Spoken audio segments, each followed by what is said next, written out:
What's up, guys? It's Gaz. Welcome to the Warframe video. And today we're going to be going over some theory crafting, some speculation, some ideas I've been having for Melee 3.0, which is coming out next week.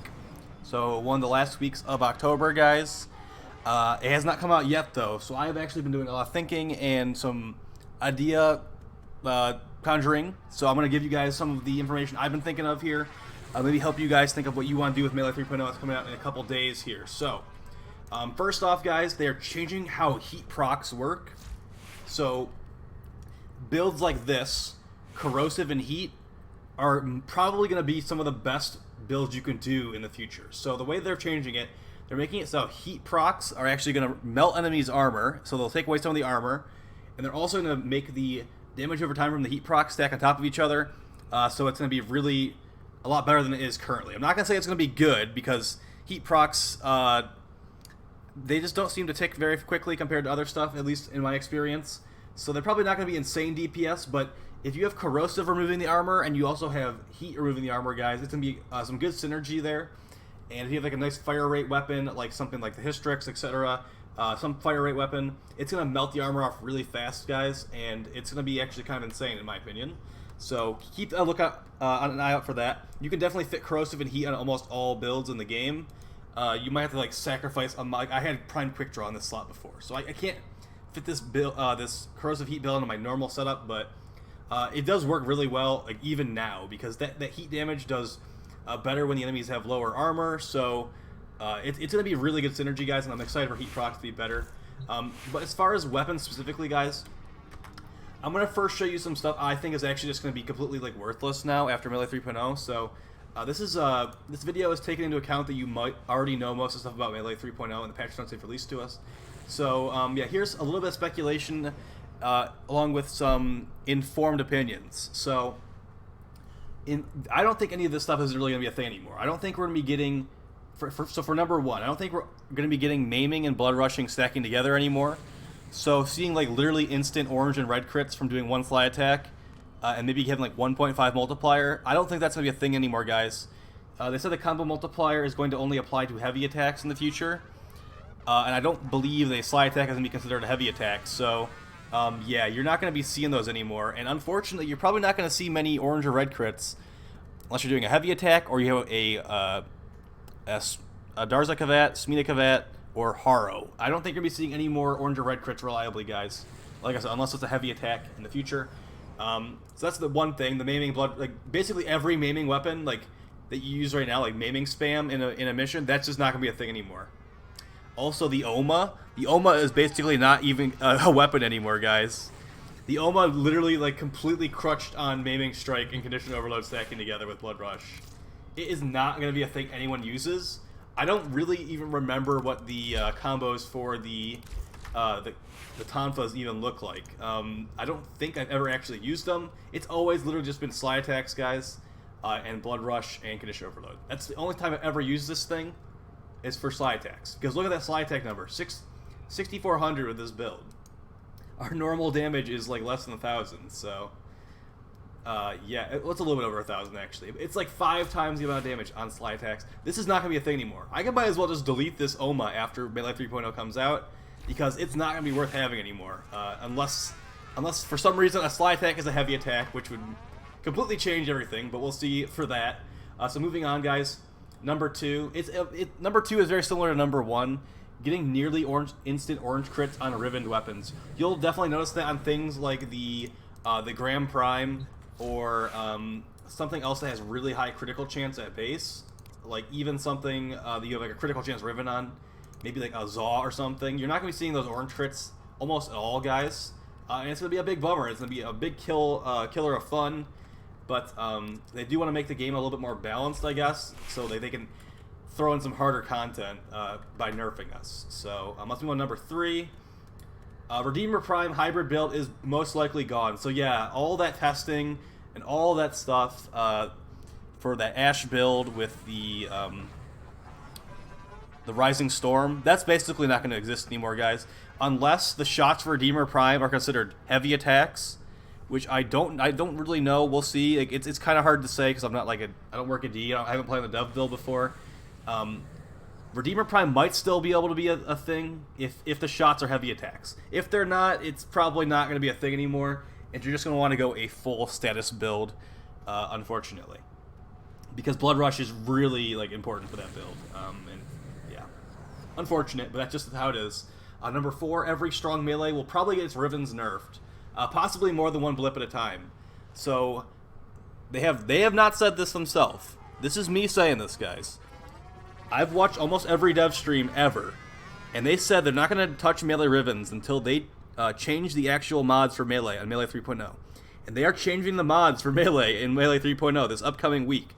That means if they are sticking to their word on that previous dev stream, they will be nerfing Riven mods this week for melees, guys. So, that's just going to happen. Unless they go back on their word and they just decide not to nerf Rivens because it'll piss people off even more who are pissed off at Melee 3.0, it's going to happen. So, and I also think they're going to be not going to their previous parameters of only one blip at a time, so like 15% of the background stats. I think it could go up to like 3 blips, guys. Like, I don't even know. Like, that's a complete guess as well, but they know the Grand Prime is out of control. They know it's not supposed to have 5 dispo, but it does. Do you really think that's going to stick around? I don't think it's going to stick around. But yeah, we'll just move on past that. So, like, I'm expecting this Grand Prime. Like, I currently have permanent Berserker up because I have 75% attack speed and 211% melee damage without a negative. So, I could see that going down to like 50% attack speed and like 120 damage. I don't even know if that's what it would go to, but yeah. And this thing like almost instantly orange crits as well. It's really nice. Yeah, that's going to be a lot less nice after the update, unfortunately. And then number 5, 12-hour survival runs, spamming finishers with Necros and Octavia. Yeah, I mostly put that one on there for Drac because I know he did a run for that. And yeah, you're not going to be able to do that anymore because Covert Lethality is literally getting removed from daggers. And now your new finisher tool will be the Parazon, or whatever it's called. But the way the Parazon looks in their streams, guys, it looks like it only works on Kuva Liches. I don't know. We'll see, but I definitely can guarantee that you will not be able to use the Parazon frequently enough to go endless on a survival mission. That's for sure. That's literally getting removed. As far as endurance runs in Warframe, they are definitely kind of a cloudy area right now, guys. We don't know what's going to be happening with those because if you also remember, Finisher Overload is also getting nerfed down to only having 3 stacks. 3 stacks of statuses are going to stack on top of each other. But the base value of those stats, like the damage values you're getting, is going up. So we don't know. They were too scared to give us the actual numbers in their patch notes. So we'll find out when it comes out, guys. So yeah, all that stuff basically not going to exist anymore. And then like they are changing a lot of stuff with like so basically all the weapons are getting the general gist of Melee 3.0 as far as we can tell right now. Besides the mod changes, there's going to be base range increases for all weapons. Base damage increases by all weapons by about 3.5 times the base damage they currently are. That's from somebody that examined the screenshots they gave us on Reddit. So that's not my source right there in the 3.4 times or 3.5 times. And then they're also going to be making all the combos extremely easy to do. So you'll be able to reliably do combos, which I am really happy about that change because that'll make the game just probably feel better. Like I'll have better teammates most likely because people will know how to do the combos and stuff. So that will be really good. And then, so taking that stuff into account, easier combos, more range, more damage, and then some of the mods getting potentially nerfed, we can take that information into account. And I'm going to tell you guys what I think is still suck after the update comes out. So these things are probably still going to suck, and I'm going to give you guys some reasons why I think they are. And we're going to also go over some stuff at the end where I think it might become your new favorite weapon because maybe it's going to be really good, like swords and shields, for example. I'm really excited for swords and shields to become potentially really good. We'll talk about that in a second. So let's go over the stuff that's probably still going to suck.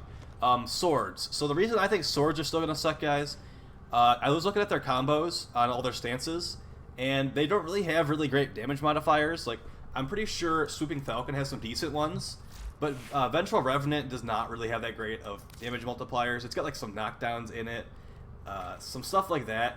But these one-handed swords really don't seem like they have much of a place in the game. I was like looking at the Jaw Sword because I'm sure that the Jaw Sword Rivens are going to get nerfed extremely hard. I was like looking at the weapon. I'm like, can I make this thing actually work as a normal weapon? I'm using Iron Phoenix currently. And if you ever want to see the multipliers for these combos, guys, you can actually go on the Wikipedia, and it will actually show you the combos multipliers. But Basically, there's a lot of sword stances. There's Crimson Dervish, Iron Phoenix, Vengeful Revenant, and Swooping Falcon. And Swooping Falcon is probably the best one, but it's not even that great, honestly. So I'm thinking swords aren't going to really be good even after the update, but I'd love to be proven wrong on that one. If Prismal Scala became super good, like, awesome, sure, I'm down. Let's move on to number 2. I can pretty much guarantee you this one is going to still suck, and that is Scythes. But there is probably a glimmer of hope here, guys, because they did say on a really long, a dev stream really long ago that they were going to try to make Scythes into heavy blades, just like switch them into it. If that happens in this update, Scythes will probably still be pretty good.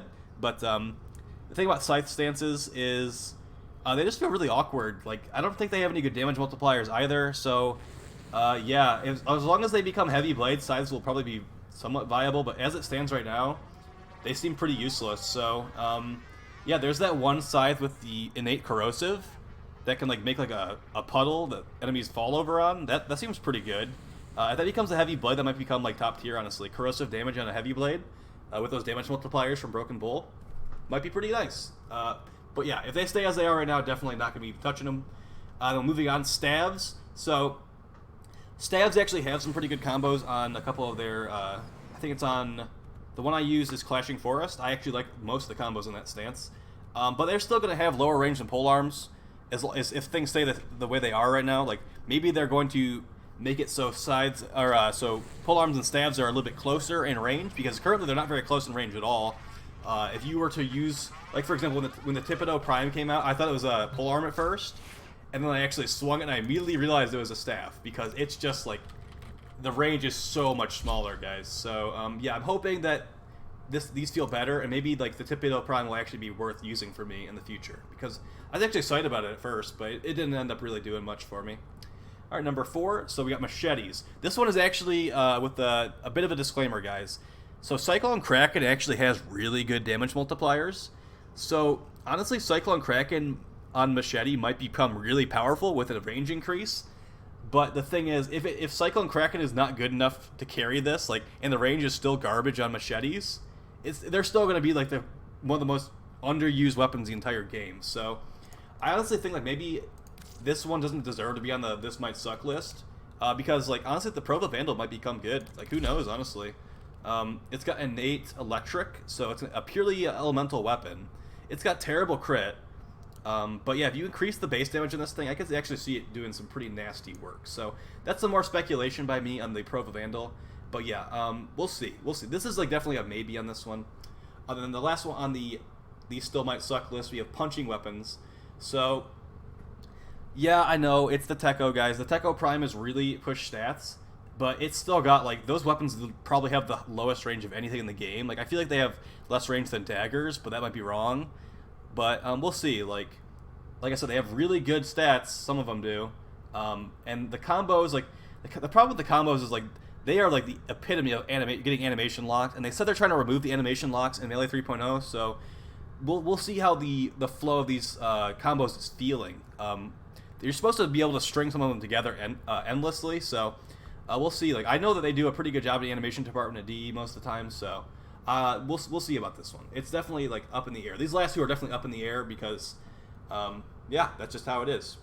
All right, now that we've gone over the stuff that probably is bad, let's go over some stuff that might be good, and that's gonna be stuff that's probably potentially gonna be your new favorite. So I've got 5 more weapons here, guys, for you. So we've got these are basically in order of, I don't know if they're in order of usefulness, but kind of in order of usefulness. Hammers is kind of thrown in the middle here, but let's go over it. So basically, number 1, and the most useful thing I think is going to be coming out of this Melee 3.0 update is going to be Swords and Shields weapons. So specifically the Sigma Noctantis, I think that's going to become really good.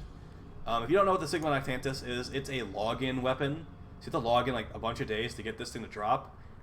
And it's got like good crit, it's got good status. When you're jumping in the air with this thing, you don't actually do an air attack, you throw the shield at enemies. Let's quickly show that. So it can be like a ranged weapon, and it also has like really good stats for just slashing dudes. So I have some attack speed thrown in here, so we can actually, it's got good mobility with this stance too, and I jump in the air, I throw the shield. It's pretty nice, guys. I definitely think this is something that is worth getting, and maybe getting a Riven for, because I doubt the Rivens for this will get nerfed, because this is like a logging weapon, like I said. Not a lot of people really have this thing, and this does decent damage. It's slash base. I have a viral slash build on here right now. Really, really powerful, and yeah, definitely something I would recommend to you guys. Beyond the Sigma Noctantis, if you don't want to have to pick that as your login reward or whatever, there's also the Silva and Aegis Prime. That one's pretty slow, but it's purely elemental. So you could probably make a corrosive heat build on that thing and it would do really well. Like we were talking about earlier, that would be like an armor melting build. But do keep in mind, Condition Overload is getting nerfed. But that shouldn't be a big problem for the Silva and Aegis Prime. The base damage increase on the Silva and Aegis Prime is going to make that thing a beast. Like one hit from that thing should kill most stuff, is my guess. So yeah, and then let's not forget, I also mentioned this at the beginning of the video, like a 70-degree blocking angle, and then blocking is going to have 100% damage reduced in Melee 3.0. So this is, swords and shields are going to make your frame a tank as long as you're looking at the enemy. As long as you're not getting shot in the back, you're going to become a tank with this, guys. So definitely keep those in mind, and maybe grab a Riven or two. Moving on, number 2, Rapiers. So the ones I was specifically thinking about here, guys, I was thinking about the Plague Kripath, Rapier Zaw, and also the Streza Prime. So those are going to be good because the things about Rapiers, like Vulpine Mask, I think it's called, that's the stance for Rapiers, those are actually really good combos. Like there's 4 slash procs in there, there's like multi-hits, there's like triple damage. Those are really good combos, and they're just kind of annoying to do right now. Like that's why I don't really use them very much. So when they make all the combos streamlined and you can just like do those whenever you want, the DPS is going to be really high, and I definitely think those might become some of the top weapons for melee. Because they've already got like usable range, not good range. It's like sword range pretty much, but they have better combos than swords. So I'm thinking those will be pretty high tier as well, guys. And then number 3 is hammers. So this is kind of just like a complete guess by me, but they said they are increasing base range on hammer or on all weapons, and hammers have decent range. I mean, not good range, but decent range at base. So something like the Wolf Sledge or the Jack Tag, I think is potentially going to have some pretty decent AoE. So, do I have Prime Reach on this build right now? Let's see. I do not have Prime Reach on here. Okay, so we can actually just jump into the capture really quickly and see how this range is looking. If it's getting some increased range, it might actually be nice AoE, because hammers on the Crushing Ruin stance have a combo called Shattered Village, which actually like covers a huge area. Let's see if I can do it here. Pause. There we go. This one, that covers a huge area, and if you could just easily do that combo over and over again, guys, you're gonna be like clearing huge rooms like nothing, and that's gonna have a range increase. With Vulcan Blitz, the enemies explode and you kill them. I think this, like the Jack Tag specifically, might be really powerful. So maybe keep an eye out for that one. There's also the Wolf Sludge, like I mentioned. But who knows what's going to be the best one. There's also the number 4 is the Gunson. That was going to be me saying War Fans, but then I realized the Gunson is literally the only War Fan in the game. So for that one, guys, I already have a video on the Gunson, but it was really, really strong before. And if they're going to be increasing the range and the damage on that thing, it might become like actually really strong. Like it already was really strong, but it might become like less tedious to use and even stronger. So this is the weapon I'm thinking about right here. I actually got rid of my Riven. I don't know why I did that, but with this build on the Gunson, which is missing a mod, we have like a ton of base damage. Like the thing is, this base damage is getting increased, guys. You could throw on whatever you feel like in that last slot. Obviously, we'd probably be taking out Blood Rush.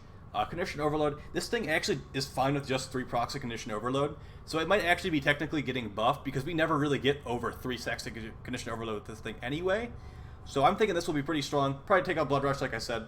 And then, yeah, it's really powerful, and a range increase is definitely amazing for this thing. I might have to buy another Riven for this, give it another shot. And then we have, I think, one more thing on that list, and we are out of here, guys. So the last thing is the Techo Prime. Did a video on it recently. I was complaining about the range because I don't like really low range weapons, and yeah, that's hopefully going to get patched up in this Melee 3.0, guys.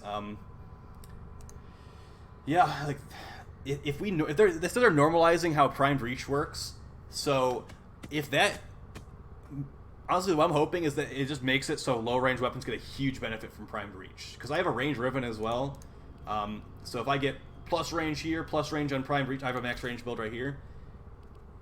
If I can actually have like sword or rapier range with this much range on my build, then we'd be talking, and I would actually use these because I love that punch spam combo, and I just don't like using these things. So yeah, that's like one of the big things for me, guys, is I hope that these have become usable because, you know, they're brand new and I have 2 Rivens for them, so why wouldn't I want them to be good? That's basically it, guys. I hope that you found this information helpful to you, what I've been thinking about. Like I did say, I think Corrosive and Heat's going to be really good, but even if you're not using Corrosive and Heat, Viral and Heat might cover a similar situation because you're going to have the Viral to have the enemy's HP, and you're going to have the Heat to remove the armor. What is my cat doing in the background? So it might just be really good. Like, honestly, like, we'll see how much armor gets removed per burning tick, or however that ends up working. But yeah, I'm having pretty high hopes for the update, guys. We're basically getting 3 new frames, and Melee 3.0, and Kuva Liches. Like, it's actually a ton of stuff if you look at it. And I know, like, yeah, it's 2 reworks, but they're completely replacing abilities for both Vauban and Ember, so they look like basically new frames for me. I'm really excited about those, and I'm also excited to see how these streamlined combos feel in everyday gameplay. I understand there's definitely concerns with the endurance run community, with no covert lethality and condition overload and stuff getting heavily nerfed. So yeah, we could definitely talk about that in the future. I don't want to like freak out about the Melee 3.0 stuff until I actually have my hands on it, guys. Like, I can definitely tell that it's gonna get, like, damage is getting hit real hard, but I just want to see how it feels. Like I said, we should have like 3.5 the amounts of base damage, so yeah, we will definitely see. I will be playing it on the day of for sure, streaming it, uploading the videos the same day, hopefully. Yeah, I will talk to you guys soon. We'll see. Like, there might be a Nightwave that comes up today. I'm gonna sign in at reset because Nightwave might happen next week or this week, but it's just an intermission, so it's not too big of a deal anyway. So if there's a second video today, guys, it's because there was Nightwave. I'm gonna talk to you guys next time. Please like, share, subscribe, and peace.